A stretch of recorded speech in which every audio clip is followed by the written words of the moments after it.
Entrez. Ernestine Micou. Oui. Vous êtes flic?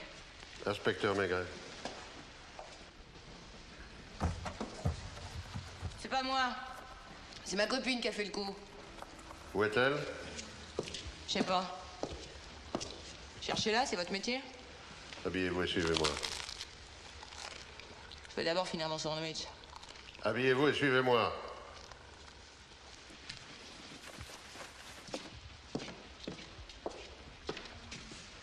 Je suis bien comme ça, non?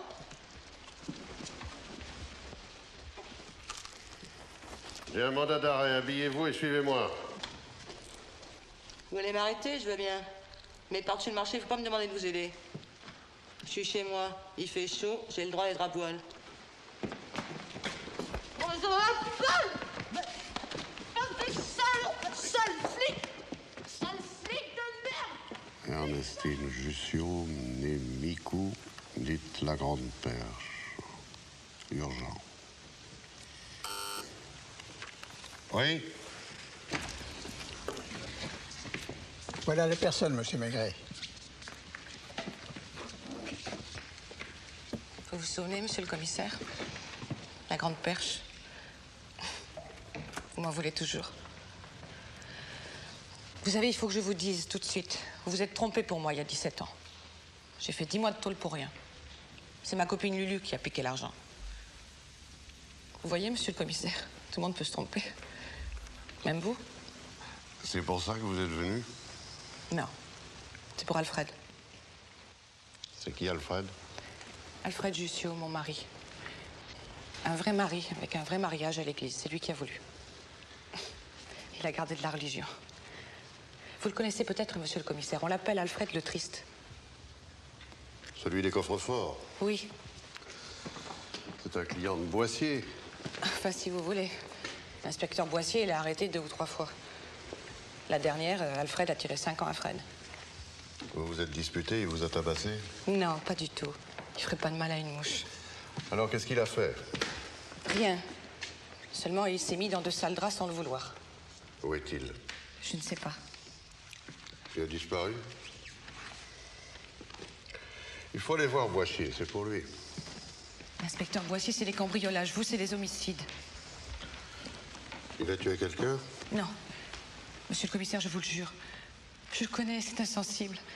Il se met à pleurer pour un oui ou pour un non. Alors, qu'est-ce qu'il a fait, ce brave homme? Il a fait un coup. Pas la nuit dernière, la nuit d'avant.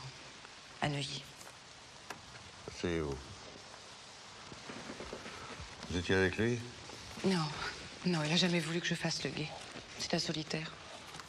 Quand il prépare un coup, il passe des heures à observer les lieux et les habitudes des gens. Alors, c'est à Neuilly qu'il a travaillé? Oui. La veille du cambriolage, il m'a dit qu'il avait été arrêté par les flics derrière le jardin d'acclimatation, en revenant de Neuilly pour un contrôle d'identité. Et vous ne l'avez pas revu depuis? Non. Mais il m'a téléphoné à 5 heures du matin. Je dormais pas, j'étais inquiète. J'ai tout de suite compris au son de sa voix qu'il y avait un pépin. Il arrivait presque pas à parler. Vous n'avez aucun meurtre à signaler dans les dernières 24 heures du côté de Neuilly? Une femme. Pas de corps repêché dans la Seine. Personne n'a signalé de coup de feu. Merci. Appelez le commissaire divisionnaire Maigret si vous avez quelque chose. Pourtant, je n'invente rien. Il m'a bien dit au téléphone qu'il avait vu une femme étendue derrière le bureau qui le fixait avec des yeux morts. Même qu'elle tenait le récepteur du téléphone dans la main. Elle avait la poitrine toute sanglante. Ce serait plus simple s'il était là pour confirmer, monsieur Alfred. Il a eu peur quand il a entendu la voiture qui s'arrêtait devant la grille. Il a vu la personne qui en sortait? C'était un homme. Et Alfred s'est enfui quand il est entré dans la maison. Il a laissé son matériel sur place? Oui. Il m'a dit au téléphone qu'il quittait Paris, il a paniqué.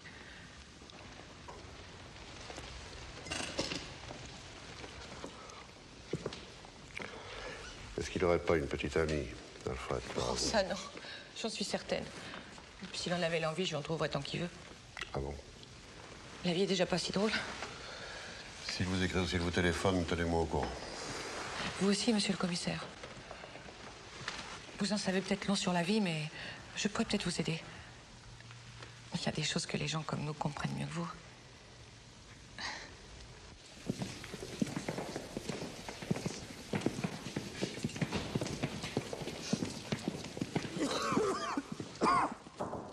Entrez. Bonjour, commissaire. Bonjour, Boissier. Dites-moi, vous connaissez Alfred Jussieu? Alfred Le Triste, oui. Qu'est-ce qu'il a encore fait? Ben, je ne sais pas, sa femme sort de chez moi, il semblerait qu'il a eu un coup dur. Au moment de cambrioler un coffre-fort, il a découvert un cadavre dans la pièce. Ça pouvait arriver qu'à lui, ça. Mais avec ses capacités, il pourrait être millionnaire. Il connaît le mécanisme et l'emplacement de centaines de coffres, et à chaque fois, il a la poisse. Il tombe sur des titres, des papiers de famille, des bricoles, impossible à vendre. Sa femme est venue vous trouver? Oui, elle dit qu'il a quitté Paris, je ne sais pas où il est. Vous savez où ça s'est passé? Du côté de Neuilly, une maison avec un jardin bordé d'une grille. Enfin, c'est vague.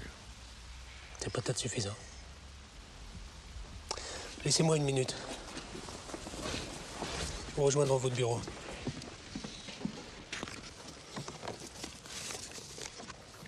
Il a travaillé 10 ans chez Planchard, le fabricant de coffres-forts. C'était un de leurs meilleurs spécialistes. Quand il en a eu assez de les installer, il s'est mis à les cambrioler. Je vais vous lire ses états de service. Ce que je voudrais plutôt, c'est la liste des coffres-forts qu'il a installés. Vous saviez que je l'avais? Bien sûr. On ne devrait pas le dire, commissaire, mais ça m'empoisonnerait d'arrêter un Pierrot comme lui. Et surtout de l'envoyer en cabane. La dernière fois, ils lui ont mis 5 ans. J'avais presque envie d'engueuler son avocat, un minable, qui n'a pas su le défendre. Alfred, c'est un artiste. C'est un solitaire, il va pas jouer les durs dans les bistrots. Même si on l'envoie en tôle pour 10 ans, à peine sorti, il recommencera. C'est le genre de type qui est né gibé. Il trouve tout naturel d'être chassé. Ça doit être là. Arrêtez-vous un peu plus loin, en face du café.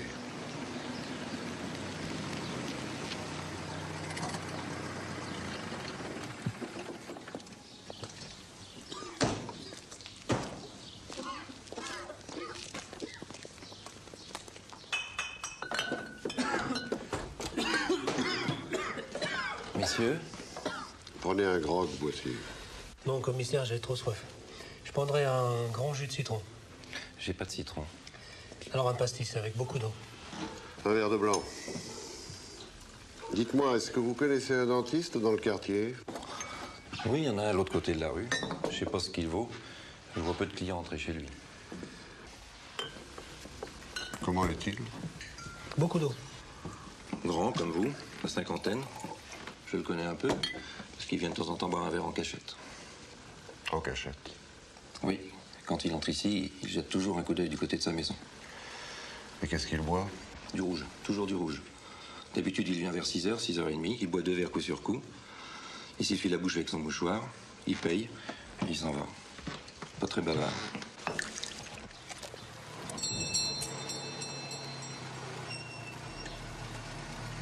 On a de la visite, commissaire. C'est pas le moment. Monsieur le commissaire, vous avez aussi trouvé? J'ai la liste des coffres. J'avais vu Alfred la cacher et je connaissais l'endroit où il l'avait mise. Vous l'avez là? Non, je l'ai brûlée. Pourquoi? Je vais tout de même pas vous apporter des preuves contre lui. Vous y allez? Je peux vous attendre? Si vous voulez. Ça me ronge, cette histoire.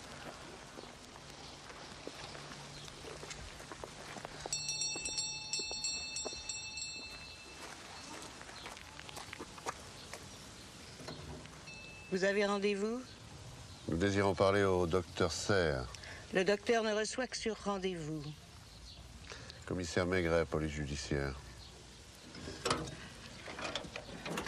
Excusez-moi, monsieur le commissaire, mais mon fils ne tient pas beaucoup à la clientèle de passage.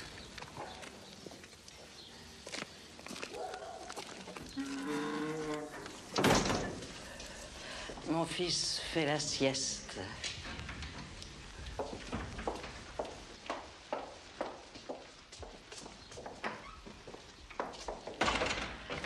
Installez-vous, je vous en prie. Je vais le chercher.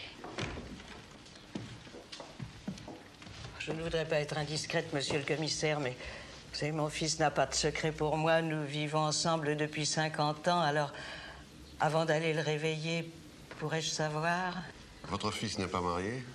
Si, il est marié. Sa femme est ici. Elle n'y est plus, monsieur le commissaire. J'espère qu'elle n'a pas fait de bêtises. C'est à cause d'elle que vous êtes ici? Asseyez-vous, je vous en prie. Après la mort de sa première femme, mon fils ne voulait plus se remarier, puis il a fait la connaissance d'une personne d'un certain âge qui était une de ses clientes et qui vivait seule à Paris. Ils se sont mariés. Oui, je l'ai encouragé en me disant qu'ainsi, il ne resterait pas seul. Je ne suis pas éternelle. Je comprends. Elle est morte récemment. Morte? Vous en parlez au passé. C'est vrai, oui. C'est parce qu'elle nous a quittés. Quand vous a-t-elle quitté? Il y a 2 jours. Il y a 2 jours. Donc lundi. Oui. Elle vous a donné les raisons de son départ? C'est assez délicat à expliquer, monsieur le commissaire. Surtout pour un homme. Nous traversons toutes, plus ou moins, à un moment donné de notre vie, une période ingrate où nous ne sommes plus tout à fait nous-mêmes. Rien nous irrite, nous nous faisons des idées sur tout. Des idées fausses, bien sûr. Je comprends, oui. À la fin, elle ne rêvait plus que de la Hollande, son pays d'origine. Elle est donc partie lundi. Oui, elle a pris le train de nuit. Votre fils l'a conduite à la gare? Non. Elle a appelé un taxi. Elle est allée en chercher un au bout de la rue. Elle ne vous a pas donné signe de vie depuis son départ? Je ne crois pas qu'elle en éprouve le besoin. Il n'a jamais été question de divorce. Nous sommes catholiques, monsieur le commissaire. Mais pourrais-je savoir la raison de votre visite? Il est arrivé quelque chose à Maria? Pourriez-vous me dire, madame, le plus exactement possible, comment s'est déroulée la soirée de lundi ici, dans la maison? Eugénie a aidé ma belle-fille à faire ses bagages. Eugénie? Oui, c'est notre femme de ménage. Elle vient tous les jours de 9h du matin à 5h de l'après-midi. Est-ce que votre fils est sorti ce soir-là? Ce soir-là, Oui, avant le dîner. il est allé faire sa promenade comme d'habitude. Il est allé prendre l'apéritif. Oh non, il ne boit pas. Jamais? Seulement un verre de vin coupé d'eau à chaque repas. Vous avez dîné à quelle heure? Dès qu'il est rentré, il fait toujours le même tour. C'est une habitude qu'il a gardée du temps où nous avions un chien. Vous vous êtes mis à table tous les trois? Nous avions déjà commencé à dîner quand Maria est descendue. Il n'y a pas eu de discussion? Non, le dîner s'est passé en silence. Je sentais que mon fils...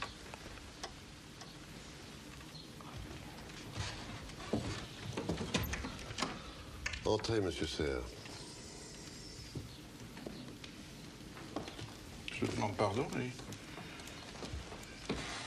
J'ai entendu du bruit. Ces messieurs sont de la police. Commissaire Maigret, inspecteur Boissier. Votre mère nous disait que votre femme était partie avant-hier. Qu'est-ce que ces messieurs désirent exactement? Je ne sais pas. À vrai dire, nous bavardions en vous attendant, monsieur Serre. Votre mère nous a appris que vous faisiez la sieste. En fait, si nous sommes là, mon confrère et moi, c'est qu'il y a tout lieu de croire que vous avez été victime d'une tentative de cambriolage. Mais qu'est-ce qui vous a donné cette idée?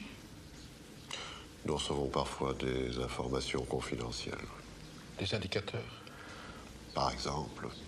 Je regrette, messieurs. Vous n'avez pas été cambriolé? Si je l'avais été, j'en aurais moi-même informé la police.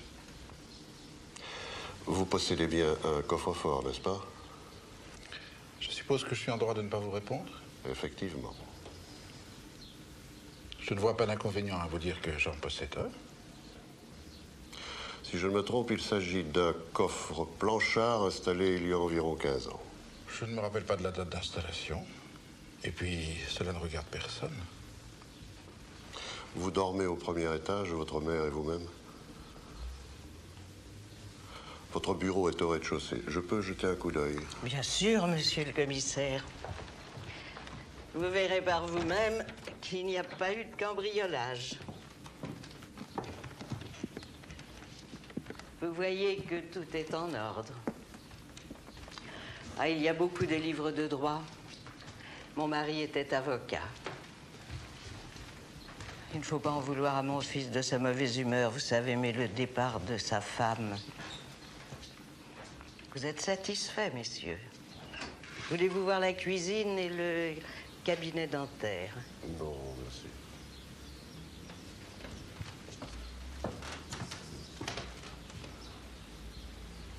Vous avez remplacé ces carreaux récemment? Il y a 5 jours. La fenêtre était restée ouverte pendant l'orage. Nous avons eu 2 carreaux de cassés. Vous avez fait venir un vitrier? Non, c'est mon fils qui les a remplacés. C'est toujours lui qui fait les petits travaux dans la maison. Ça suffit, maman, ne répondez plus.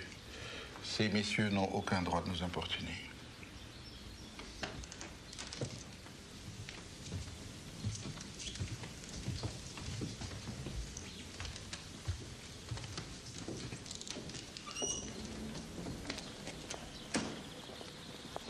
Monsieur le commissaire? Ah, je l'avais oublié. Alors? Il n'y a pas de cadavre. Et personne n'a essayé de les cambrioler. Il manque pas un carreau à une fenêtre? Si, 2. Ils ont été cassés par l'orage de la semaine dernière. Ils mentent. Il y a sûrement quelqu'un qui ment. Et vous pensez que c'est moi? C'est peut-être Alfred. Je vois pas pourquoi il m'aurait téléphoné au milieu de la nuit pour me raconter cette histoire. Moi non plus. Au revoir, commissaire.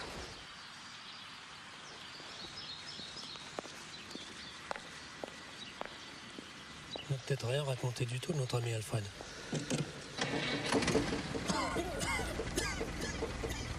Dites donc, voici, il faut soigner votre grippe. Restez quelques jours au lit.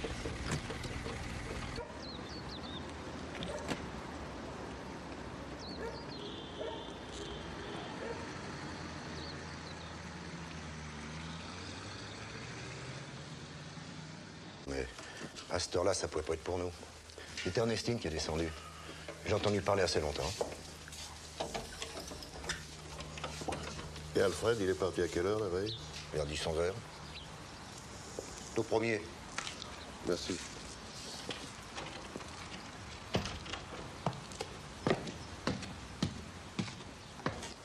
Ah, c'est vous?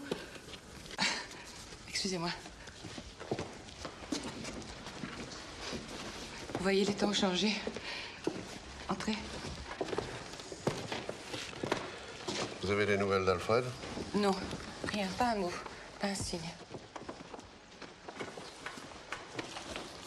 C'est curieux, vous ne trouvez pas? Il se méfie, il doit penser que je suis surveillée. Vous pouvez fouiller si vous voulez, hein. Allez-y.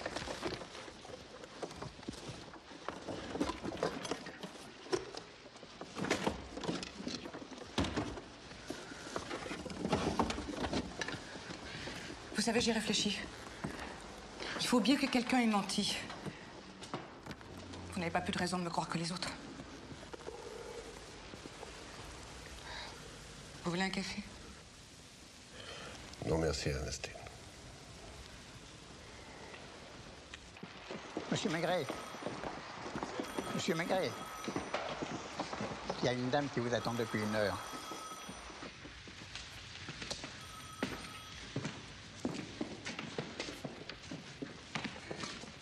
Monsieur le commissaire? Entrez, madame. La fumée ne vous gêne pas? Non, mon fils fume le cigare. J'étais vraiment désolée hier de la façon dont il vous a reçu. Je l'ai sans doute mal élevé. Je n'avais pas d'autre enfant. Quand mon mari est mort, Guillaume n'avait que 12 ans. Je l'ai gâté. Asseyez-vous, je vous en prie. C'était le seul homme dans la maison. Nous avons toujours vécu ensemble tous les deux. Je croyais qu'il avait été marié une première fois. Sa femme n'a pas vécu longtemps. Combien d'années après leur mariage est-elle morte? 2 ans. Et voyez comme c'est curieux, monsieur le commissaire. Avec Maria aussi, il n'a vécu que 2 ans. Qui était sa première femme? Une personne d'excellente famille, une veuve. Elle avait des enfants? Non. De quoi est-elle morte? Une crise cardiaque. Je voulais vous téléphoner hier soir, monsieur le commissaire, et puis j'ai préféré venir vous voir. Il s'agit sûrement d'un malentendu. Nous n'avons rien à cacher. Le carreau de la fenêtre du bureau, quand a-t-il été brisé? Les deux carreaux, je vous l'ai déjà dit. Au moment de l'orage de la semaine dernière. La fenêtre était restée ouverte. C'était dans la journée? Oui, il était 6 heures du soir. Donc après le départ de la femme de ménage? Oui, puisqu'elle part à 5 heures. Enfin, vous devez comprendre, monsieur le commissaire, que nous n'avons rien à cacher. Je vous fais remarquer, madame Serre, que vous êtes venue ici de votre plein gré. Oui. C'est vous qui me demandez de vous poser des questions.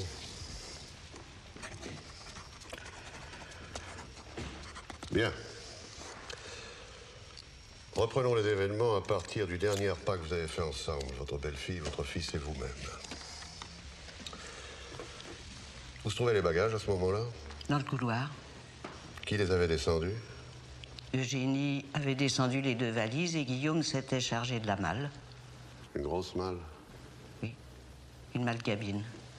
Ma belle-fille voyageait beaucoup avant son mariage. Vous n'avez pas assisté au départ de votre belle-fille? Non. Ce sont des situations pénibles, je préfère éviter les émotions. Je lui ai dit au revoir en bas dans le salon et je suis montée dans ma chambre. Où se trouvait votre fils à ce moment-là? Dans son bureau, je pense. Vous ignorez s'ils ont eu une dernière conversation? Ça m'étonnerait, je n'ai rien entendu. Oh, vous étiez au premier étage, vous croyez que vous auriez pu entendre les bruits d'une conversation dans le salon, porte fermée? J'ai l'oreille fine. J'entends craquer une lame de parquet à l'autre bout de la maison. Qui est allé chercher le taxi? Maria, je vous l'ai déjà dit. Elle est restée longtemps dehors? Assez longtemps, oui. Il n'y a pas de station de taxi à proximité. Elle a dû attendre un taxi en maraude. Que s'est-il passé après son départ? Vous êtes descendu? Non. C'est Guillaume qui est monté dans ma chambre. Il était ému. Il était comme vous l'avez vu. Il savait que sa femme ne reviendrait pas. Il s'en doutait. Si elle avait l'intention de revenir, elle n'aurait pas emporté toutes ses affaires. Vous n'avez plus quitté votre chambre? Non.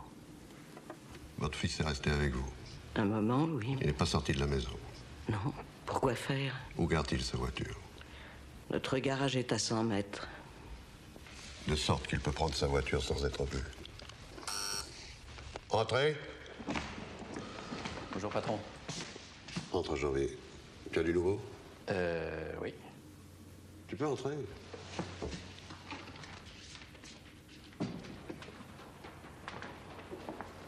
La personne s'appelle Maria Van Hertz.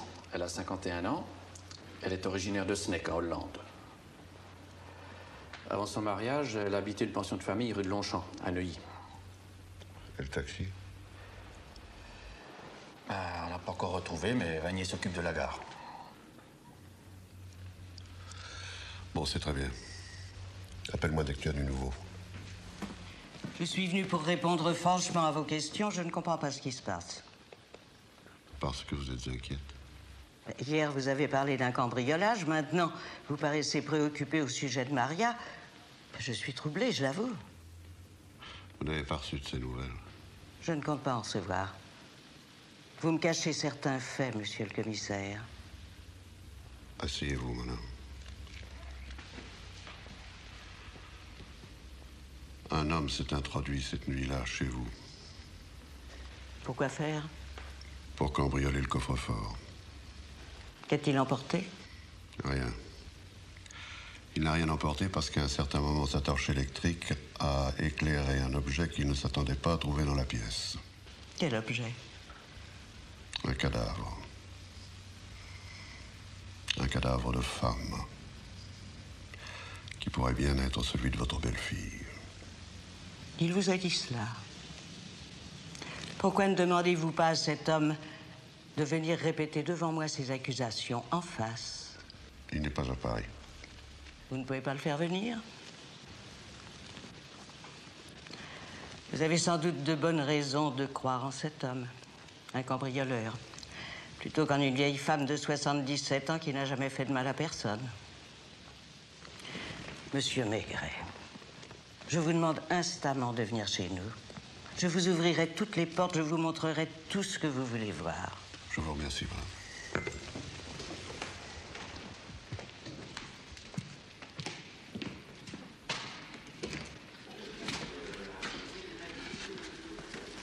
Quand je serai partie, essayez de vous mettre à ma place. Essayez d'oublier que vous passez votre vie à vous occuper de crimes. Imaginez que c'est à vous que l'on pose les questions que vous m'avez posées et que c'est vous que l'on soupçonne. Je n'y manquerai pas, madame.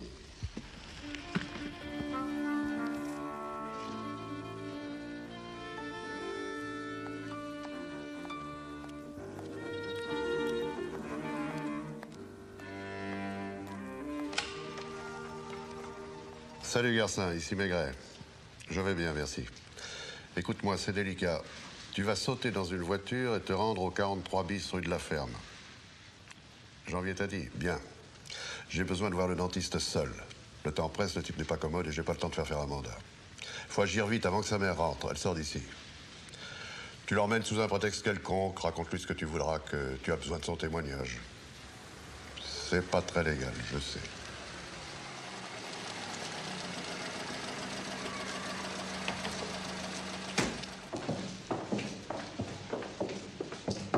Entrez. Inspecteur, on vous demande. Excusez-moi. Comment ça s'est passé? J'ai fait faire une convocation par le commissaire.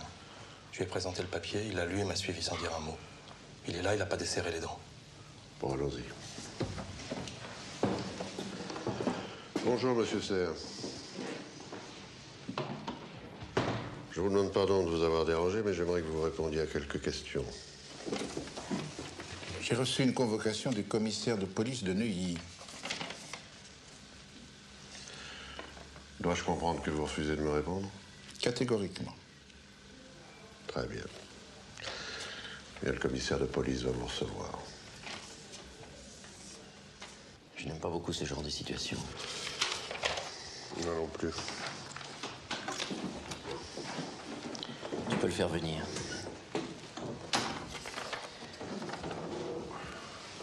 Qu'est-ce qu'on lui reproche? Il a peut-être tué sa femme. Entrez. Asseyez-vous, monsieur Serre. Il s'agit d'une vérification, je n'abuserai pas de votre temps. Vous pouvez rester, Garcin. Vous êtes bien le propriétaire d'une voiture qui porte le numéro minéralogique RS 8822L. Quand vous en êtes-vous servi pour la dernière fois? Je suppose que j'ai le droit de savoir pourquoi vous me posez ces questions. Supposons que votre voiture, ou plutôt son numéro, nous ait été fourni comme celui d'un véhicule ayant renversé quelqu'un. Quand? Lundi soir. Où? À proximité de la Seine. Ma voiture n'est pas sortie du garage. Quelqu'un peut s'en être servi à votre insu. Difficile, le garage est fermé à clé. Vous affirmez que vous n'avez pas utilisé votre voiture lundi soir, ni plus tard dans la nuit. Et où sont les témoins de l'accident?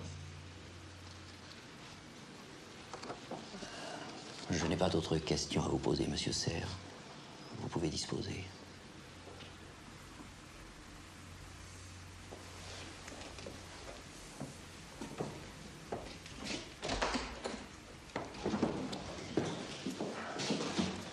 J'ai fait ce que j'ai pu. J'ai vu.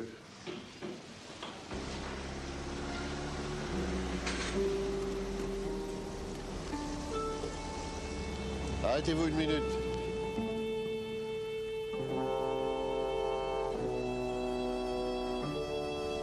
Bon, et puis non, continuez.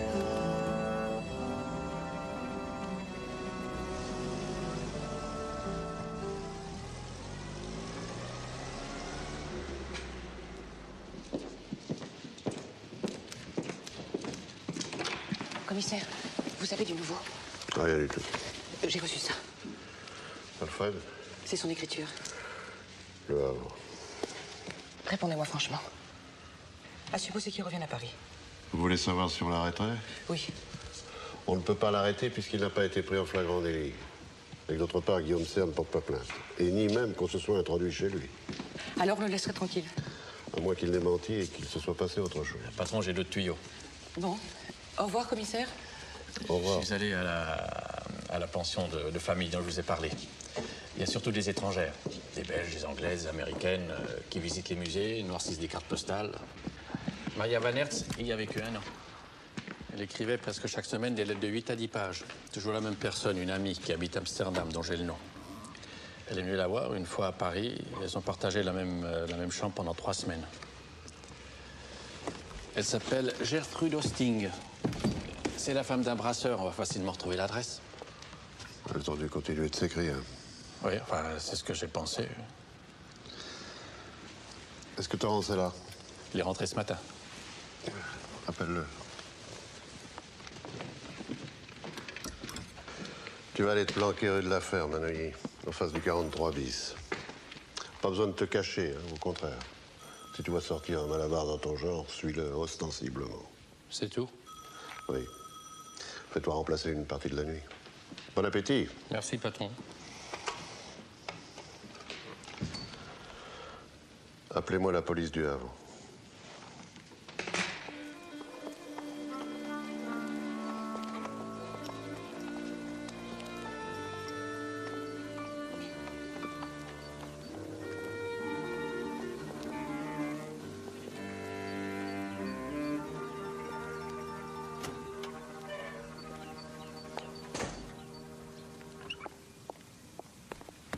Suivez-moi. Madame Eugénie, Qu'est-ce que vous me voulez? bavardez un instant avec vous. J'ai pas le temps. Je suis de la police. J'aimerais vous poser quelques questions. Qu'est-ce que vous pensez de vos patrons? Des chiens. La vieille Madame Serre aussi? Pire. Je vais vous reconduire. J'aime pas les flics. Ah, mais c'est votre droit. Et la belle fille, vous ne l'aimiez pas? Elle raflait tout ce qu'il y avait dans le garde-manger. À l'heure du déjeuner, je trouvais plus rien de ce que j'avais préparé. Vous savez quand elle est partie? Lundi, c'est ici. Mais pourquoi vous voulez la retrouver? On a de bonnes raisons de croire qu'elle a été assassinée. Pour les arrêter? Nous n'avons pas encore de preuves. Et qu'est-ce que je viens faire là-dedans, moi? Vous vous souvenez bien de la journée de lundi? Très bien. Vous avez aidé Madame Serre, la jeune, à faire ses bagages. Ça m'a pris toute la matinée. Elle emportait beaucoup d'effets personnels. Des tas. Elle avait au moins une trentaine de robes. Elle ne jetait rien. Elle les portait plus, mais elle les aurait jamais données. Avare? Comme tous les riches.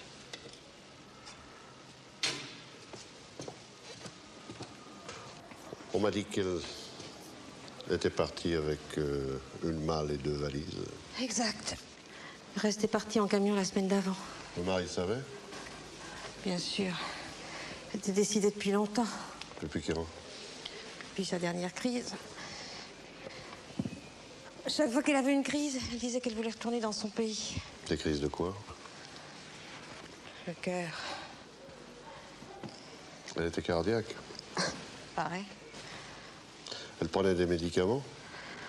Ils en prenaient tous les 3. Chacun son petit flacon ou sa petite boîte à pilules devant son assiette. Ils se disputaient souvent? Il y avait des semaines où ils se parlaient pas. Elle restait dans sa chambre. Qui? Maria ou la mère? La hollandaise. Passait ses journées à écrire des lettres. Il me les donnait toujours à moi. C'était toujours pour la même personne. À Amsterdam. Gertrude Hosting. Oui, quelque chose comme ça. Ouais, en tout cas, c'était bien Gertrude. Vous travailliez déjà pour eux quand ils se sont mariés? Non. Vous ne savez pas qui travaillait avant vous dans la maison? Il change tout le temps de femme de ménage. C'est le facteur qui me l'a dit. Dès qu'on connaît la maison, on s'en va. D'ailleurs, moi, à la fin de la semaine, je me sauve. Pourquoi? Parce que j'en ai assez de voir la vieille compter les morceaux de sucre dans le sucrier. On est sournoise avec ça. Toujours poli. Une façon de vous regarder comme si vous étiez moins que rien. Mardi matin, quand vous avez repris votre travail, vous n'avez rien remarqué de spécial? Non. Vous n'avez pas remarqué dans le bureau une vitre cassée pendant la nuit? Vous n'avez pas senti une odeur de mastic? Vous vous trompez de jour. Quel jour était-ce? 2 ou 3 jours avant. La nuit du gros orage. Vous en êtes sûr? Ah, certaines. Il y avait 2 carreaux de cassés. Et j'ai dû cirer le plancher parce que la pluie avait pénétré. Qui les a remplacés? Monsieur Serre. Il a dû aller chez Gillot, le quincaillier de la rue de Longchamp. Ils sont tellement radins qu'ils ne font jamais venir un ouvrier s'ils peuvent s'en passer. C'est le dentiste qui débouche les cabinets. Bien. Vous pensez qu'ils l'ont tué? Non, je n'en sais rien.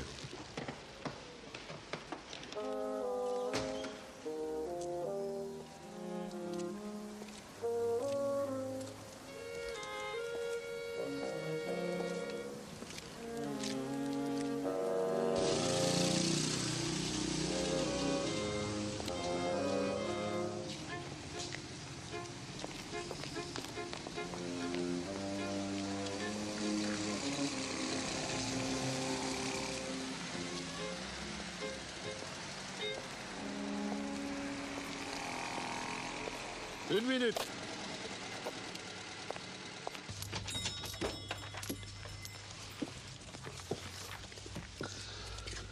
Bonsoir. Vous vendez du verre à vitre? On ferme, monsieur. Police judiciaire. Oh, pardon. Qu'est-ce que je peux pour vous? Vous connaissez Monsieur Serre, le dentiste? Oui, il a un compte chez nous. Vous l'avez vu récemment? Je l'ai servi la semaine dernière. Il a acheté du verre à vitre et du mastic. C'était quel jour? C'était le lendemain de l'orage. Vendredi, je crois. Vendredi. Bien, merci. Je peux regarder dans les livres de compte? Il est revenu cette semaine. Pardon? Il est revenu mardi. Il a acheté une vitre aux mêmes dimensions. 41 sur 45. Vous en êtes certain? Bien sûr que j'en suis certain. C'était le premier client de la journée. C'est à quelle heure? J'ouvre à 8 heures. Vous l'avez inscrit sur le registre? Bien sûr. Je vais envoyer quelqu'un pour le photographier. Surtout, ne détruisez pas la page. Commissaire Maigret, de la police judiciaire. Ah, excusez-moi. C'est pas très légal. Mais du moment qu'ils ont menti au sujet des carreaux cassés, ça a moins d'importance. Qu'est-ce qu'on fait si le dentiste me surprend? Attendez qu'il soit couché. Oui, entrez. Torrance monte la garde devant la maison. Le garage n'est pas visible de leur fenêtre. Bon travail.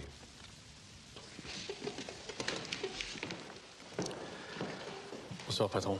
J'ai pu repérer Gertrude Hosting à Amsterdam. Elle parle assez mal le français. J'ai déniché une interprète à l'ambassade des Pays-Bas. Vous l'avez attendue à la gare d'Amsterdam mardi matin. Et elle n'est pas arrivée. Qu'est-ce qu'elle dit? Elle dit qu'elle est inquiète. Elle demande si Maria est morte. Peut-être, madame. Je vous passe une traductrice. Demandez-lui de m'envoyer les lettres de ces 15 derniers mois. Dag, mevrouw Van Oosting. Ah, et puis une chose très très importante. Dites-lui qu'il faut qu'elle saute dans un taxi et qu'elle passe au bureau central de la police d'Amsterdam pour déposer une plainte concernant la disparition de son amie, Madame Maria Serre, née Van Hertz. C'est urgent. Goedenavond, mevrouw Van Oosting. Sorry, ik ben de vertaalster van de heer Maigret. Bonsoir, commissaire. Alors voici cette grippe déjà terminée. Presque, ça va mieux, merci. J'aime pas rester au lit. Et puis cette histoire d'Alfred, ça me tracasse. Oui, on se verra plus tard.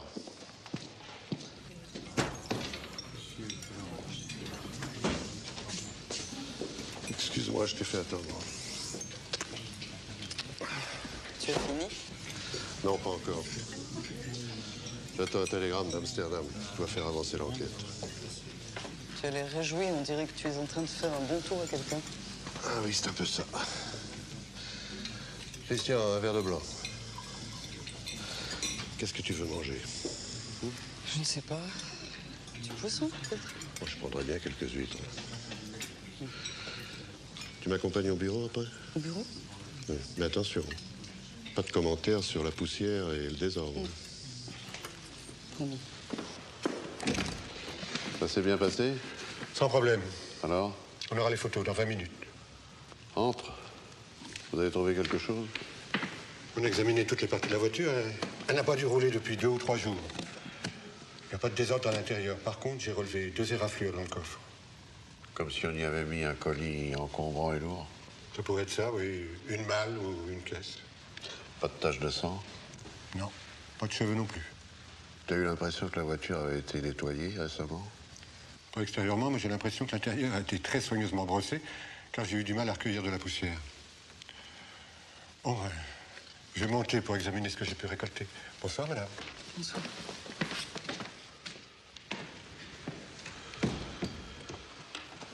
Tu n'as pas sommeil? Non.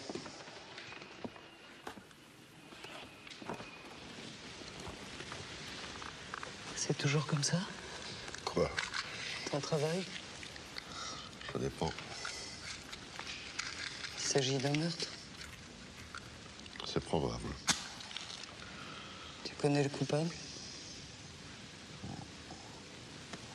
Et il sait que tu le soupçonnes? Ça doit être affreux. Pour la pauvre femme, ça n'a pas dû être très gai non plus.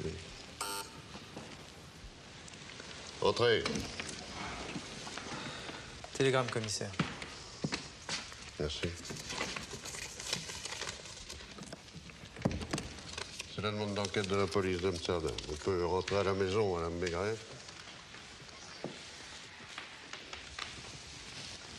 Et les photographies? Elles n'apporteront rien. Tu crois? Les analyses de Moers non plus. Pourquoi? L'assassin a pris des précautions?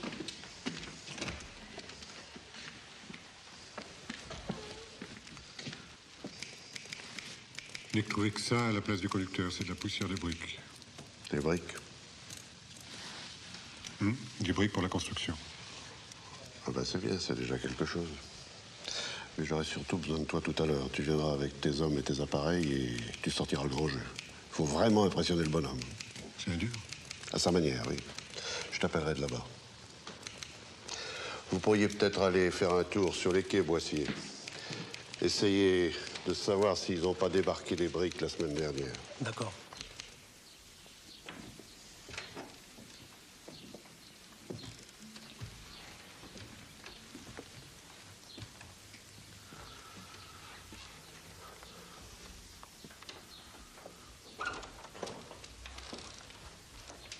Vous avez un mandat? Bonjour, monsieur Serre. Le voici.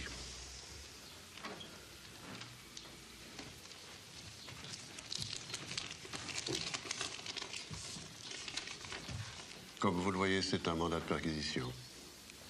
Une information est ouverte au sujet de la disparition de Maria Serre, née Van Hertz, sur plainte de son amie Gertrude Hosting. Qu'est-ce que c'est, Guillaume? Rien, maman. Ces messieurs désirent visiter la maison. Remontez dans votre chambre.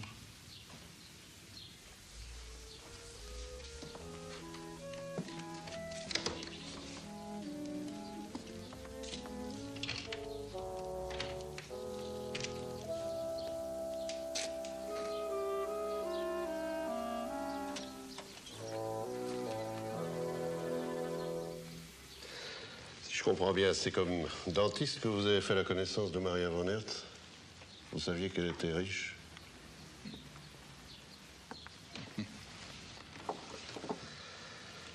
Le docteur Dubuc était le médecin de votre femme, n'est-ce pas? Il soignait Maria Van Hertz avant notre mariage, oui. Vous saviez en l'épousant qu'elle avait une maladie de cœur? Elle m'en avait parlé.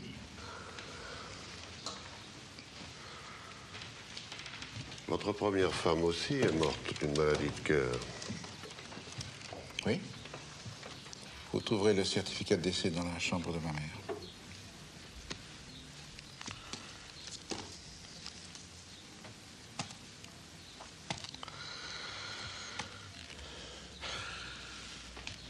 Vous pouvez me montrer une photo de votre père, monsieur Serre?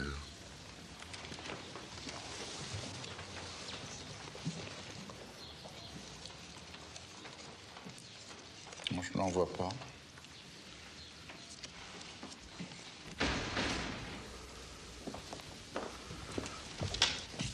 Plein gaz. Hein.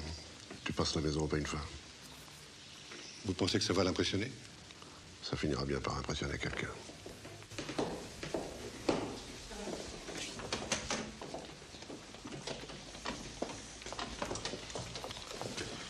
Je vais essayer de trouver quelque chose sur le père. Vous voulez que je m'en occupe? Non, merci.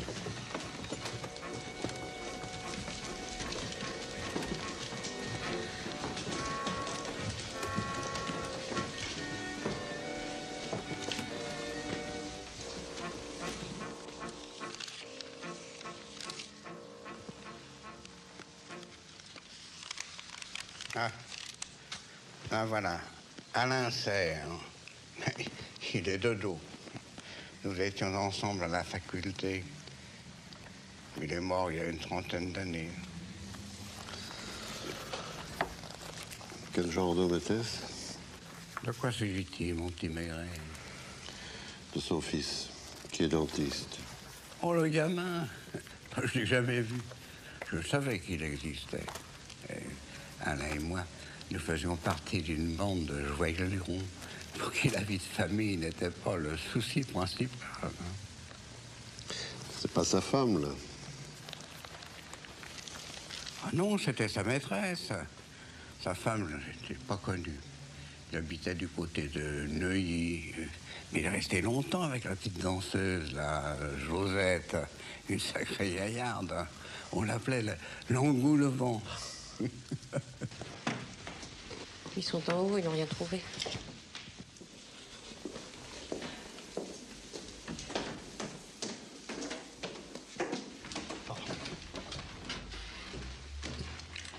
Je ne sais plus où me mettre, monsieur Maigret. Qu'est-ce qu'il cherche? Mon Dieu, pourquoi l'avons-nous laissé partir? Si j'avais pu prévoir. C'est à vous, monsieur Serre. À qui voulez-vous que ce soit?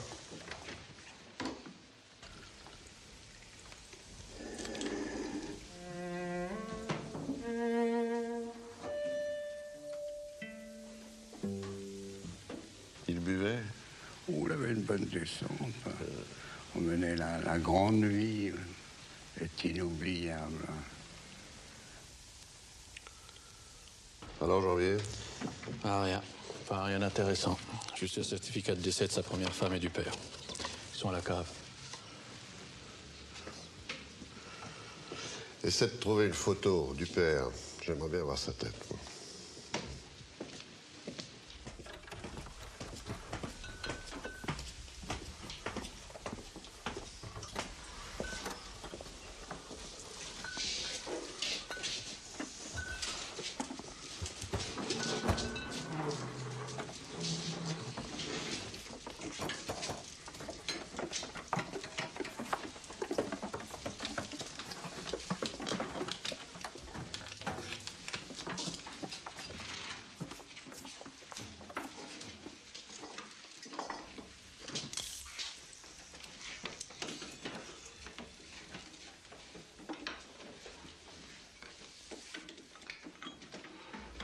Allez vous habiller, monsieur Serre.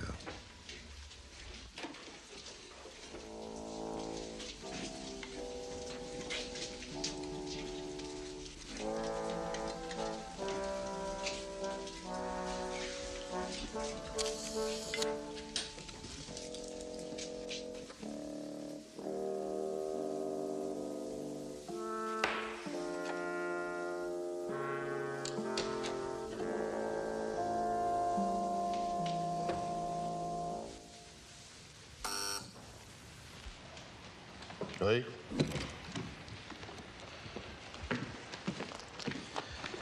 sont les lettres de Madame Serre à son amie Gertrude Hosting. On vient les recevoir d'Amsterdam. Commencez par les plus récentes.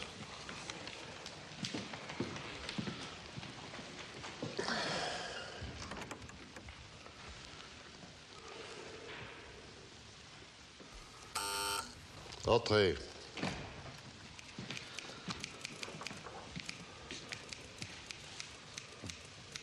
Merci, Langlois. Ne pars pas sans m'avertir.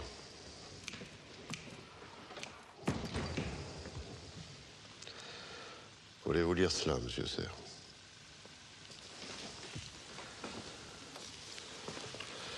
C'est la photographie d'une page du registre de la quincaillerie Gillot, la page de mardi dernier. Celle où est inscrite la vente d'une vitre de 41 sur 45 et d'une demi-livre de mastic.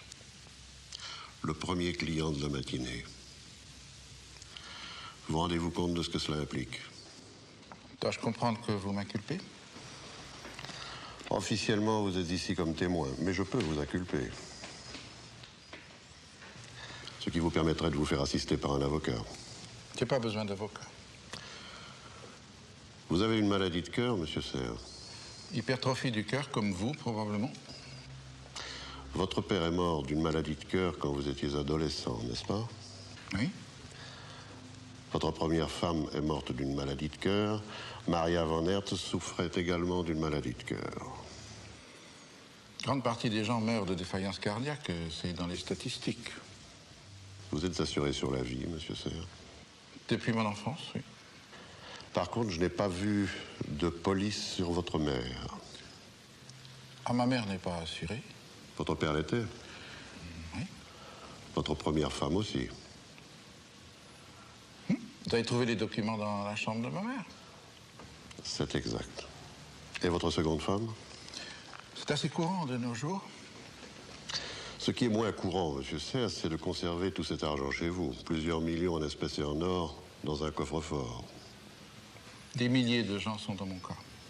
Une fortune qui ne rapporte aucun intérêt. Vous oubliez les impôts exceptionnels, les dévaluations successives, les lois monétaires plutôt décourageantes. Je comprends. Vous admettez que votre intention était de cacher ces capitaux et de frauder le fisc. Votre seconde femme, Maria, savait que cet argent était enfermé dans votre coffre? Évidemment. Son argent s'y trouvait jusqu'à son départ.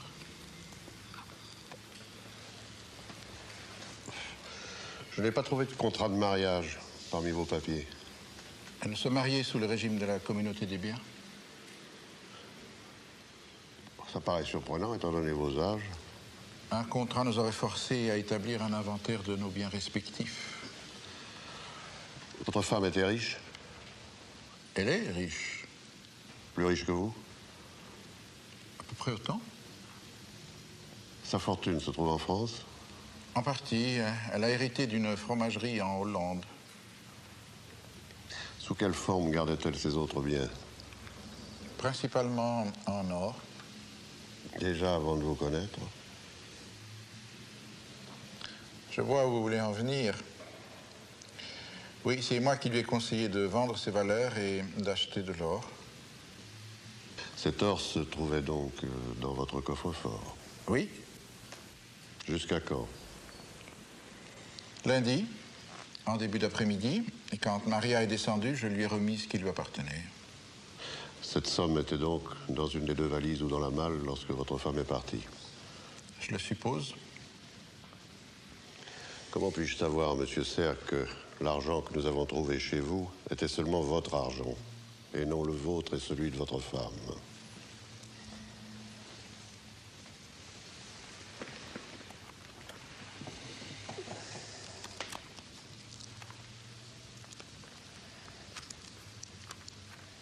Que signifie le N et le M? Nous, enfin, ma mère et moi, nous avons toujours vécu en mettant nos fonds en commun, sans distinction de ce qui m'appartient et de ce qui lui appartient. Le M était donc pour Maria? Effectivement. Il y a un certain chiffre qui apparaît à intervalles réguliers. Sa participation aux frais du ménage. Votre femme payait une pension mensuelle? réalité, elle ne me versait pas d'argent directement puisqu'il était au coffre, mais son compte était débité d'autant.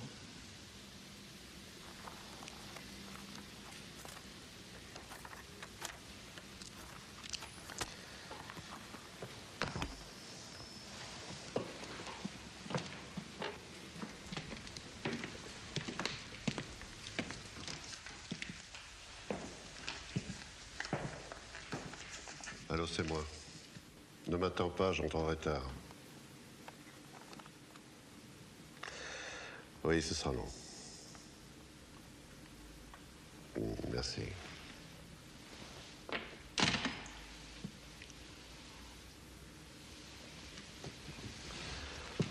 Tu as trouvé une photo du père? Non. Madame Serre m'a dit qu'elle n'en avait plus.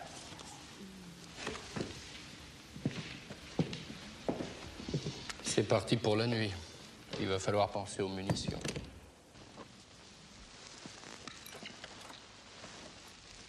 Vous permettez? Vous avez pensé à cette troisième vitre, monsieur Serre? Non. Vous avez tort. Il serait préférable pour vous de trouver une explication plausible. Je n'en cherche pas. Vous persistez à soutenir que vous n'avez remplacé qu'une seule fois les carreaux de votre fenêtre. Le lendemain de l'orage, la semaine dernière. Vous affirmez que depuis, vous n'êtes plus retourné chez le quincaillier, malgré cette page du livre de comptes.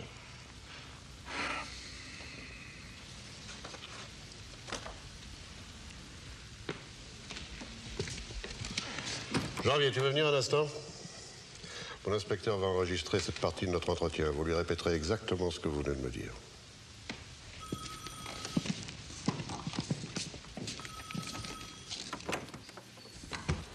Après tout ce que je t'ai écrit sur ma vie ici, sur G et sur ma belle-mère, tu dois bien comprendre ce qui m'arrive.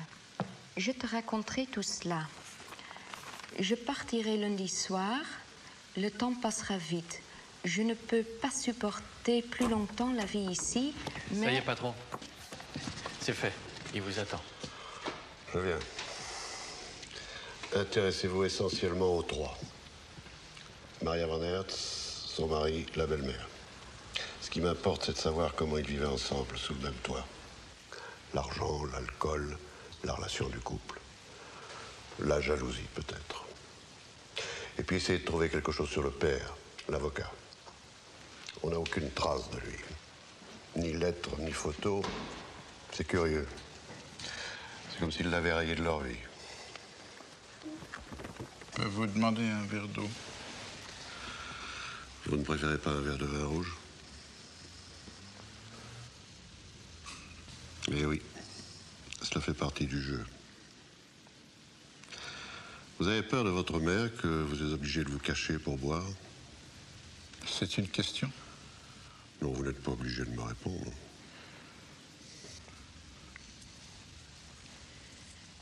Le père de ma mère était alcoolique. Ses deux frères étaient alcooliques. La sœur de ma mère a fini ses jours dans un asile d'aliénés. Il n'y a jamais eu d'alcool à la maison. Ma mère a vécu dans la terreur de me voir boire, moi aussi. Elle croit que c'est une tendance héréditaire. Vous aimez beaucoup votre mère, monsieur Serre? C'est normal, hein.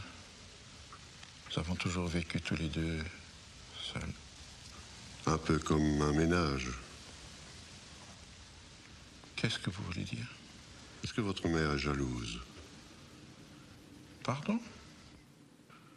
Cela arrive souvent, dans le cas d'une veuve avec son fils unique. Est-ce que votre mère se montrait jalouse de vos relations? Vous avez beaucoup d'amis? Quel rapport avec la soi-disant disparition de ma femme? Je n'ai pas trouvé chez vous une seule lettre venant d'un ami. Une seule photo de groupe, comme on en trouve chez la plupart des gens. Une autre chose m'a frappé au cours de notre visite. Toutes les photographies que nous avons trouvées ne concernent que la famille de votre mère. Pas un seul portrait de votre père, ni de sa famille. Cela ne m'a pas frappé. Est-ce que vous savez quand elles ont été détruites? Non. Quelle image gardez-vous de votre père? Ça a fait partie de l'interrogatoire? Non. Notre conversation n'est pas enregistrée. Votre père était avocat. Oui. Quel genre d'existence menait-il? Une existence exclusivement familiale ou bien avait-il une vie mondaine? Sortait beaucoup. Avec votre mère?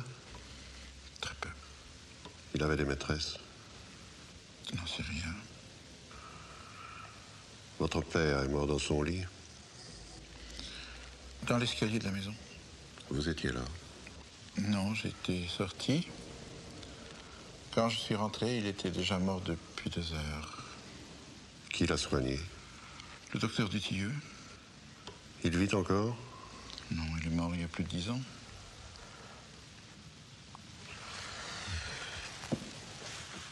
Vous étiez présent quand votre première femme est morte? Répondez, s'il vous plaît. Oui, j'étais dans la maison. Où étiez-vous? Dans mon bureau. Quelle heure était-il? Environ 9 heures du soir. Votre femme se trouvait dans sa chambre? Elle se sentait pas très bien. Votre mère était avec elle? Je me souviens pas. C'est votre mère qui vous a appelé? Je crois. Votre femme était morte quand vous êtes arrivé dans la chambre? Non, elle a vécu encore 15 ou 20 minutes. Elle est morte quand on sonnait à la porte. Quel docteur? Le Dutilleux. C'était votre médecin de famille? Oui. Pourquoi n'avez-vous pas signalé à la police qu'on a essayé de vous cambrioler? Je n'ai rien à signaler à la police. Où est votre femme, monsieur Serre? Il faudra bien que nous la retrouvions.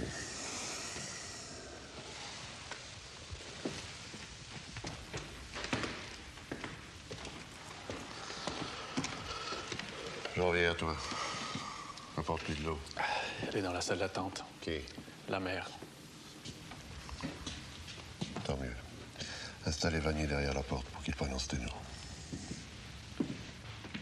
J'ai décidé de partir. Je n'en ai encore parlé à personne. La vieille dame ne s'en doute pas. Elle est toujours aussi souriante, à condition que je fasse tout ce qu'elle désire. C'est la femme la plus égoïste que je connaisse. Pour Guillaume, ce sera un soulagement de me voir partir. Il sait depuis le début qu'il n'y a rien de commun entre nous. Je n'ai jamais pu m'habituer à l'odeur de sa peau. Comprends-tu maintenant pourquoi nous n'avons pas partagé la même chambre? Vous prétendez, monsieur Serre, que vous n'avez pas vu le chauffeur de taxi? Pourtant, il avait fallu qu'il descende pour porter les bagages. Je ne suis pas sorti de la maison. Après 2 ans, j'ai le même sursaut chaque fois qu'il lui arrive de venir me trouver. Heureusement, ce n'est pas souvent. Je pense qu'il vient en croyant de me faire plaisir. Ou parce qu'il estime que c'est son devoir. Ou bien c'est sa mère qui le lui dit.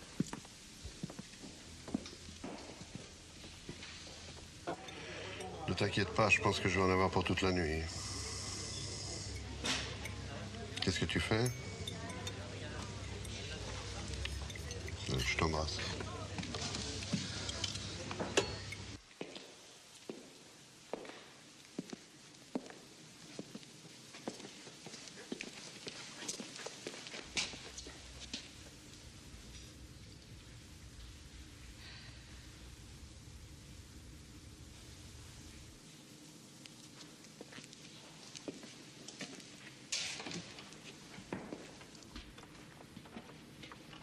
Votre femme est revenue avec le taxi, vous n'avez pas aidé à transporter la malle? Non, j'étais dans mon bureau et le persienne était fermé. Combien y avait-il de bagages? Une malle et 2 valises.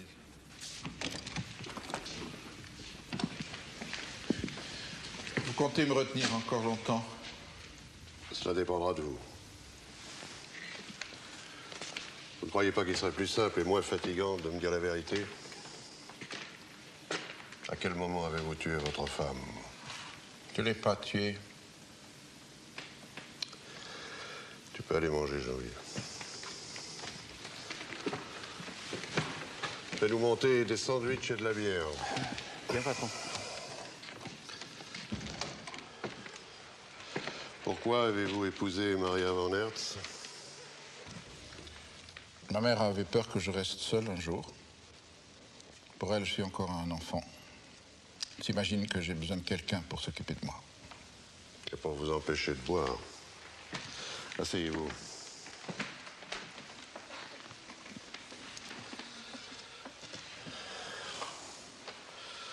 Votre père a perdu beaucoup d'argent. Je comprends pas. Vous n'avez pas entendu dire que votre père menait, comme on dit, la grande vie? Il sortait beaucoup. Et il dépensait sans compter. Peut-être. Votre mère lui faisait des scènes? Ce n'est pas dans nos manières. Au fait, combien vous a rapporté votre premier mariage? Nous ne parlons pas le même langage, monsieur Maigret. Vous êtes bien marié sous le régime de la communauté des biens. Je vous l'ai déjà dit. Votre première femme avait de la fortune. Vous en avez donc hérité. Ça vous paraît anormal? Tant que le corps de votre deuxième femme ne sera pas trouvé, vous ne pourrez pas hériter de sa fortune. Bah, je n'ai pas de raison d'hériter si elle est vivante. Vous croyez qu'elle est vivante, monsieur Serre? Je ne l'ai pas tuée. Et le quincaillier, lui, il vous a pris pour un autre quand vous êtes venu acheter une nouvelle vitre le mardi matin, à l'ouverture du magasin? Ma parole vaut la sienne. À condition que vous n'ayez pas tué votre femme.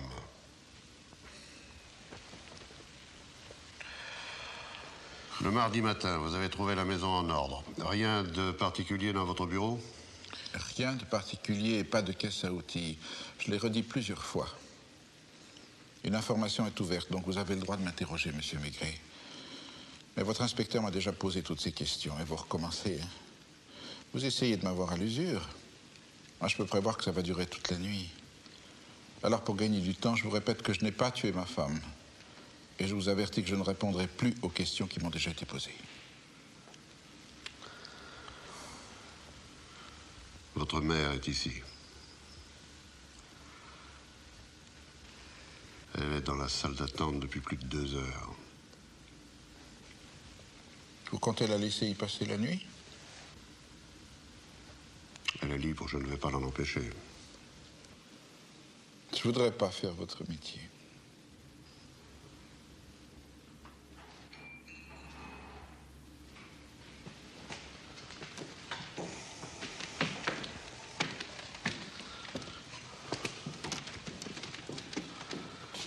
Vous voulez manger quelque chose?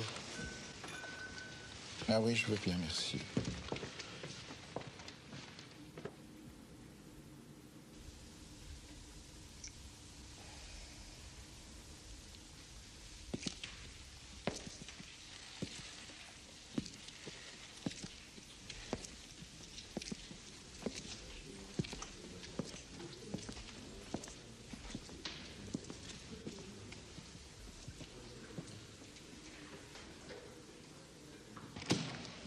Vous désirez parler à votre mère? Non, je n'ai rien à lui dire. Est-ce qu'elle a mangé? Je l'ignore. Je vous répète qu'elle est libre. Elle ne sortira pas d'ici tant que j'y serai. Elle risque d'attendre longtemps. Comment est-elle? Elle va bien. Elle discute avec une ancienne prostituée. Elle parle beaucoup. Vous pourriez peut-être lui faire porter un sandwich? C'est déjà fait, monsieur Serre. Dis à Torrance d'emmener la grande perche chez Lucas.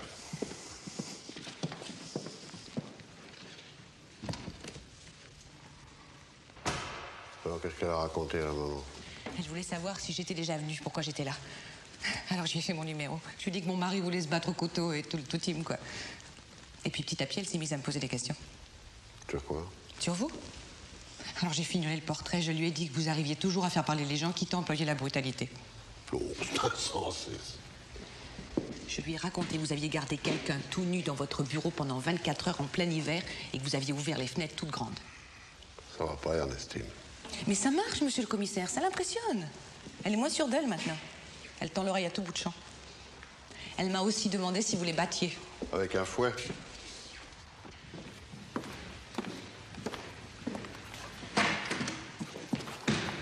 Mais ça va pas, non?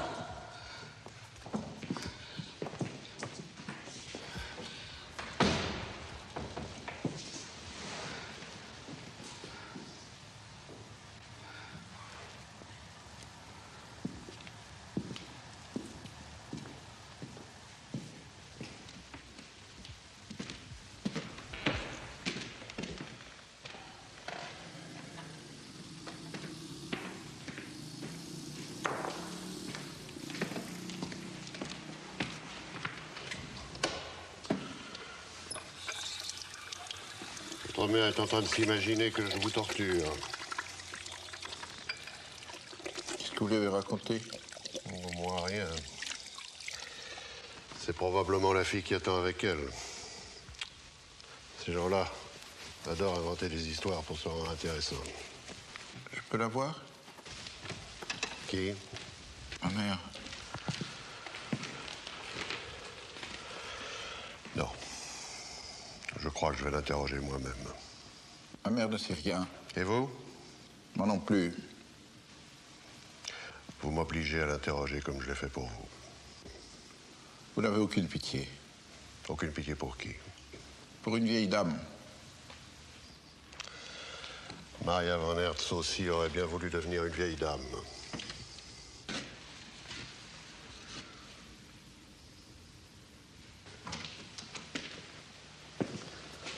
À toi, Janvier, je vais m'occuper de la mère.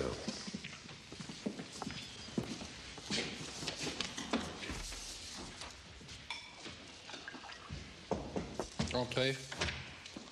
Il y a la grande dame qui voudrait parler au commissaire Maigret. Elle se sent mal. Elle attend dans le bureau de l'inspecteur Lucas. Une bière, Marcel? Ah, c'est pas de refus.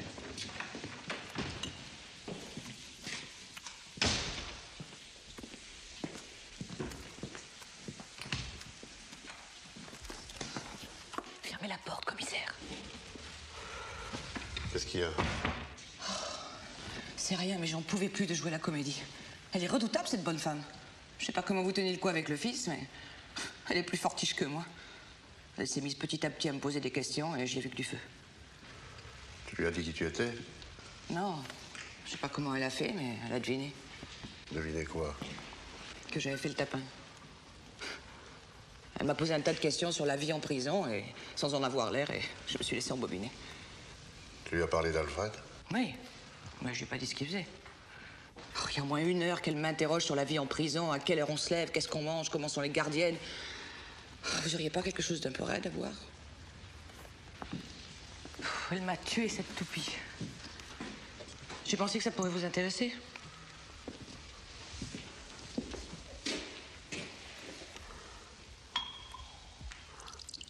T'as parlé de son fils? Non, mais elle sursaute à chaque fois qu'on ouvre une porte.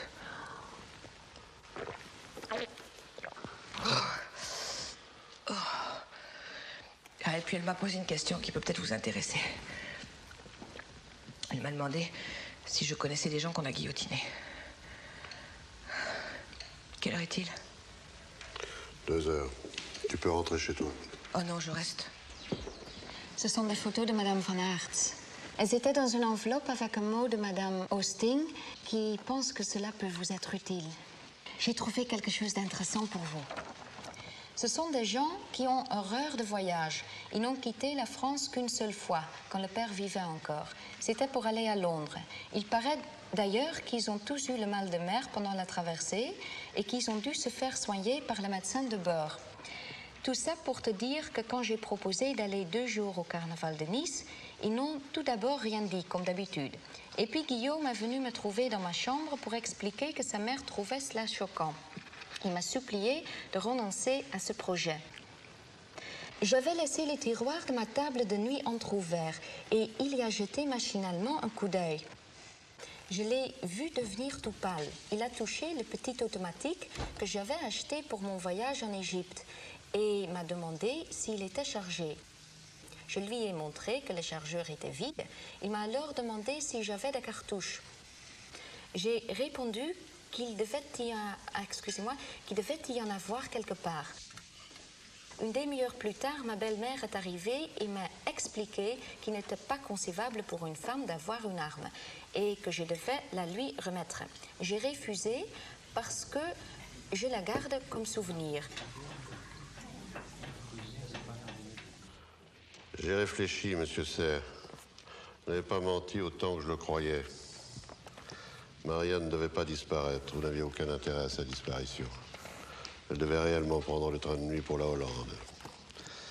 Je ne sais pas si elle devait mourir chez vous ou après son départ, une fois dehors.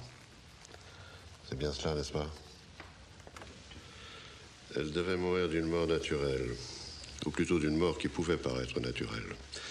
Mais cela ne s'est pas déroulé comme vous l'aviez prévu, et vous avez dû faire disparaître le corps et les bagages. Il y a un autre détail qui me trouble.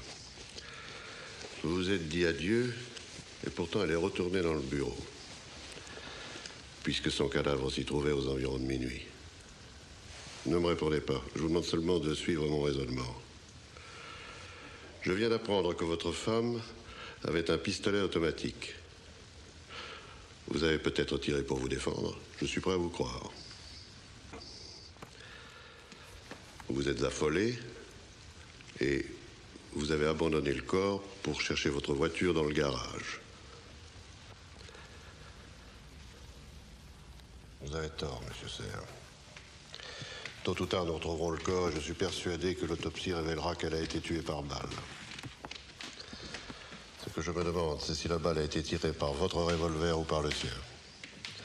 Si la balle a été tirée par le revolver de votre femme, on peut imaginer qu'elle est venue pour vous réclamer quelque chose et qu'elle vous a menacé.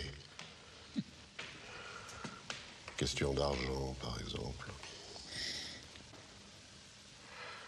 De toute façon, votre tête n'est pas en jeu, la préméditation n'existe pas. Vous pouvez même plaider la légitime défense. Ce qui reste à expliquer, c'est pourquoi votre femme, sur le point de partir, est venue vous menacer avec une arme. Qu'est-ce que vous en pensez? Rien. Vous êtes toujours décidé à vous taire? Je réponds docilement à vos questions. Votre femme n'est pas venue vous réclamer des comptes et elle ne vous a pas menacé. Ma femme ne m'a jamais menacé. Ne soyez pas aussi catégorique, monsieur Serre, vous pourriez le regretter plus tard. C'est vous qui supplierez les jurés de croire que votre vie ou celle de votre mère était en danger.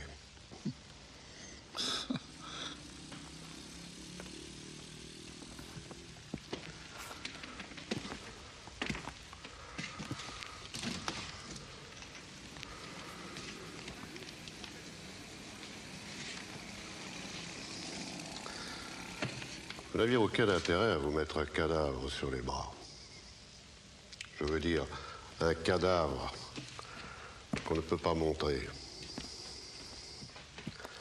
Quand votre première femme est morte, cela s'est passé de telle manière que vous avez pu appeler le docteur Duthieux pour rédiger le certificat de décès. Or, Maria souffrait comme elle d'une maladie de cœur. Elle aurait dû mourir d'une mort apparemment naturelle. Ce qui avait réussi avec l'une devait réussir pour l'autre. Mais il y a eu un pépin. Je ne l'ai pas tué. Et vous n'avez pas fait disparaître le corps, les bagages et les outils du cambrioleur. Il n'y a pas eu de cambrioleur. Vous aurez probablement la possibilité de le rencontrer dans quelques heures. Il s'agit d'un repris de justice bien connu de nos services. Il a mis sa femme au courant. Elle est dans la salle d'attente, en compagnie de votre mère. Alors, décidez-vous. Il est 3 heures du matin. J'ai rien à dire.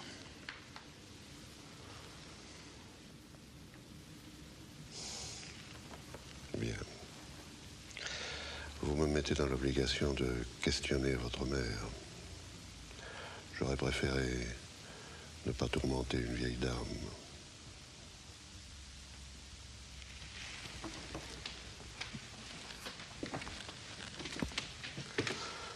À toi, Jean-Yves.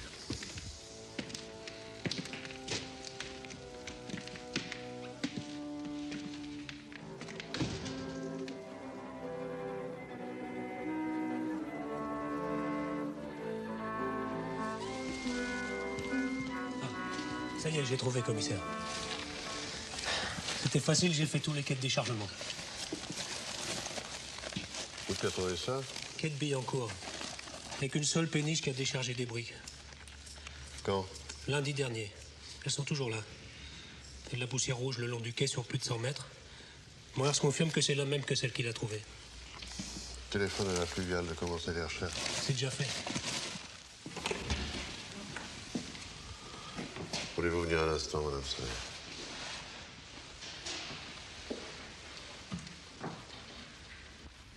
Asseyez-vous, je vous prie.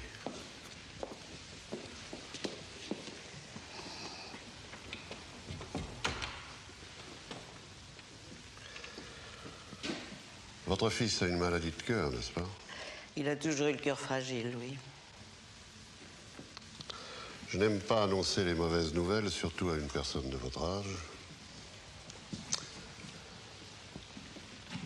Mais il a tué sa femme. Il vous l'a dit? Il nie encore, mais nous avons des preuves. Quelles preuves avez-vous?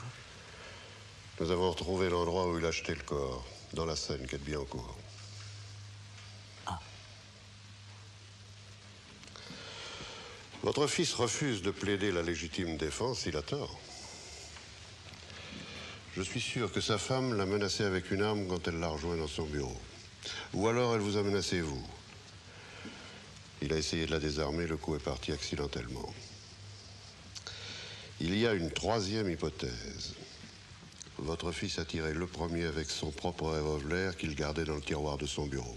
Je ne sais rien, j'étais dans ma chambre. Vous n'avez rien entendu? Que la porte qui sort fermée, le bruit d'un moteur dans la rue? Le taxi? Je suppose, puisque ma belle-fille avait parlé d'en chercher un. Vous n'êtes pas sûr? Je ne l'ai pas vu. Cela aurait pu être la voiture de votre fils. Il m'a affirmé qu'il n'était pas sorti. Quand vous êtes venu me voir spontanément, vous étiez sûr que votre belle-fille avait quitté la maison en taxi. Je le suis toujours. Mais vous n'en êtes plus sûr. Écoutez, monsieur Maigret, depuis 2 jours, vous me posez sans cesse les mêmes questions. Je ne sais plus où j'en suis. Puis j'ai attendu des heures dans l'antichambre, je n'en peux plus. Pourquoi êtes-vous venu cette nuit, madame Serre? Il est tout de même normal que je sois près de mon fils dans une situation pareille. Vous le suivriez en prison? Je comprends pas. Si j'inculpais votre fils, est-ce que vous prendriez sur vous une partie de son acte? Puisqu'il n'a rien fait. Vous en êtes sûr? Pourquoi aurait-il tué sa femme?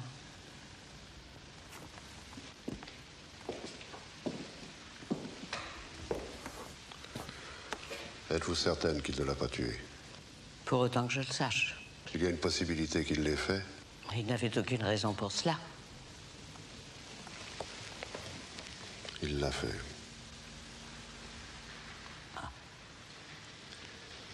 Dès que le procureur de la République arrivera au palais, je demanderai l'inculpation de votre fils. Je dois vous dire qu'il n'a aucune chance de s'en tirer.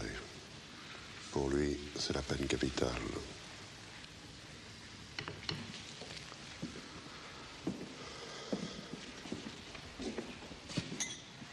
Sa première femme sera exhumée. Vous savez qu'on trouve la trace de certains poisons dans le squelette. Ça n'est pas possible. Ça n'est pas vrai, je ne vous crois pas, monsieur le commissaire. Vous cherchez à me faire souffrir. Laissez-moi lui parler. Laissez-moi seul avec lui quelques minutes, je suis sûr que je découvrirai la vérité. Vous avez passé toute la soirée de lundi dans votre chambre? Oui. Vous n'êtes descendu à aucun moment? Pourquoi serais-je descendu puisque cette femme partait? Enfin.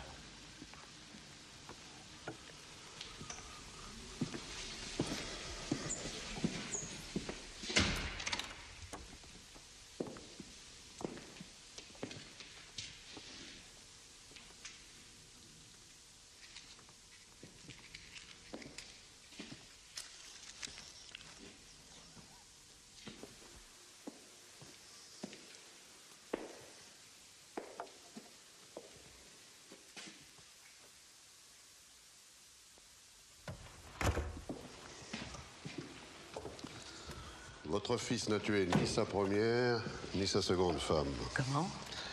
Il n'a pas non plus tué son père. Qu'est-ce que vous voulez dire? Laissez-moi parler, madame Serre. Nous allons essayer de régler cette affaire aussi proprement que possible. Ne nous occupons pas des preuves. Pour le moment, elles viendront plus tard. Ce dont je suis à peu près certain, c'est que votre première belle-fille a été empoisonnée. Je peux même certifier qu'elle ne l'a pas été avec un de ces poisons violents, arsenic ou autres qu'on emploie habituellement. La première femme de votre fils, comme la seconde, souffrait d'une maladie de cœur. Or, vous savez que certaines drogues, inoffensives pour des personnes en bonne santé, peuvent être mortelles pour des cardiaques. Dans une lettre à son ami, qui m'a beaucoup intéressé, Maria raconte que vous auriez fait un voyage en Angleterre avec votre mari et votre fils et que vous auriez tous les trois été malades pendant la traversée. à tel point que le médecin de bord a dû vous soigner. Vous savez ce qu'on prescrit contre le mal de mer? Non, je l'ignore. Vraiment? On donne en général de l'atropine. Or, une dose un peu trop forte d'atropine peut être fatale pour un cardiaque. De sorte que mon mari serait mort d'une... Nous en parlerons plus tard de votre mari. Même s'il est impossible d'en établir les preuves, ce que nous savons, c'est que dans les dernières années de sa vie, il a mené une existence désordonnée et il gaspillait sa fortune. Votre fortune. Vous avez toujours eu peur de la misère, Madame Serre. Non, pas pour moi, monsieur le commissaire, pour mon fils. Mais cela ne prouve pas que j'aurais pu tuer. Plus tard, votre fils s'est marié. Une autre femme a vécu dans votre maison. Une femme qui portait votre nom et avait les mêmes droits que vous. Cette femme avait elle aussi une maladie de cœur. Elle était riche, plus riche que vous. Vous insinuez que je l'ai empoisonné après avoir empoisonné mon mari? Oui. J'ai sans doute aussi empoisonné ma seconde belle-fille. Probablement parce qu'elle emportait son argent. Comme par hasard, elle avait elle aussi une maladie de cœur.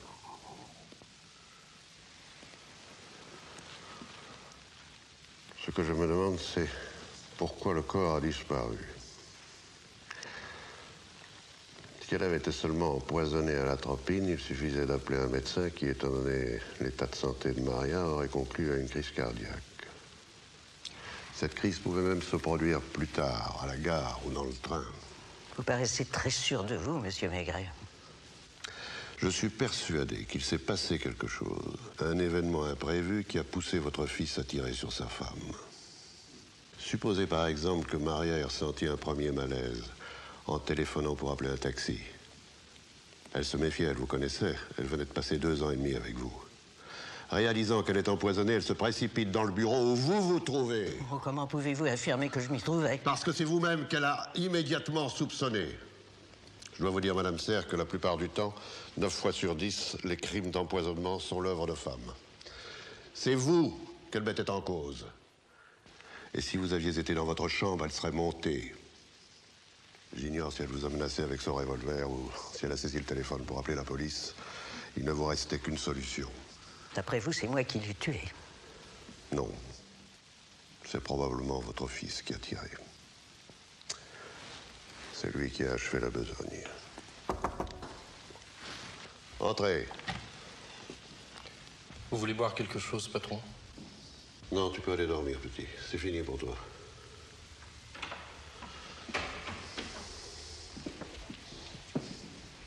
Votre fils est décidé à prendre toute la responsabilité sur lui et je ne vois pas comment l'en empêcher. Il n'a pas parlé jusqu'ici, il est capable de tenir jusqu'au bout. À moins que... À moins que... Il y a quelques années, j'ai eu dans mon bureau un homme qui n'a pas desserré les dents pendant 14 heures.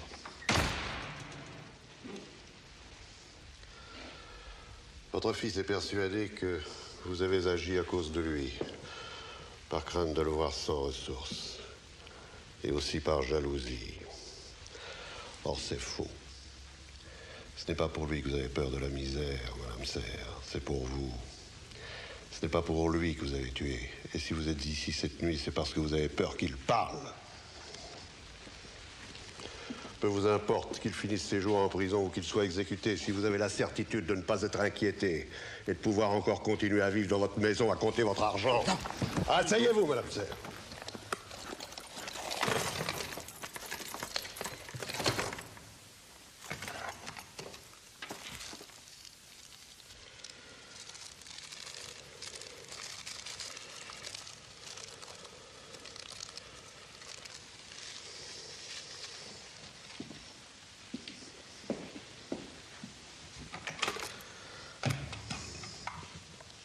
Dis à Janvier de le laisser.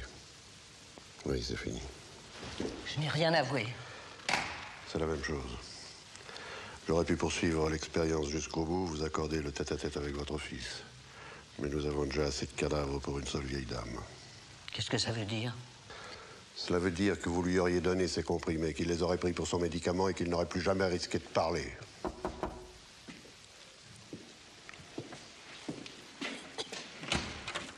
La fluviale vient d'appeler de Billancourt. Est-ce Fondrier a repéré une malle assez grosse? Le reste va suivre. Tu peux l'emmener au dépôt. L'homme aussi, pour complicité.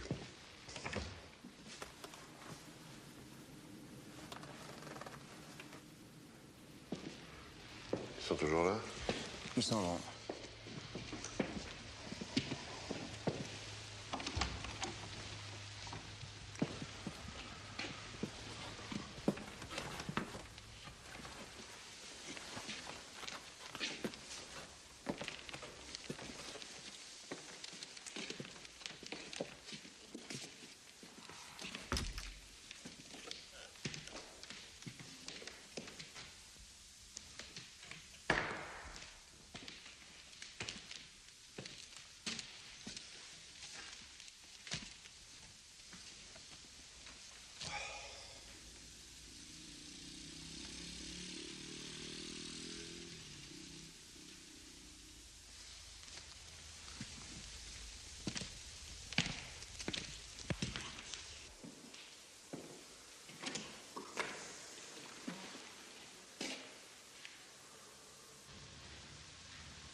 Ça y est, tu peux y aller.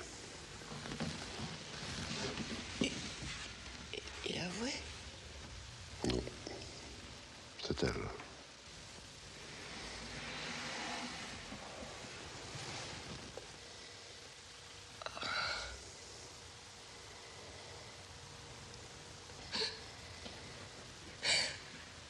Qu'est-ce qui ne va pas, Ernestine? Rien, monsieur le commissaire. Mais vous auriez pu pas me croire.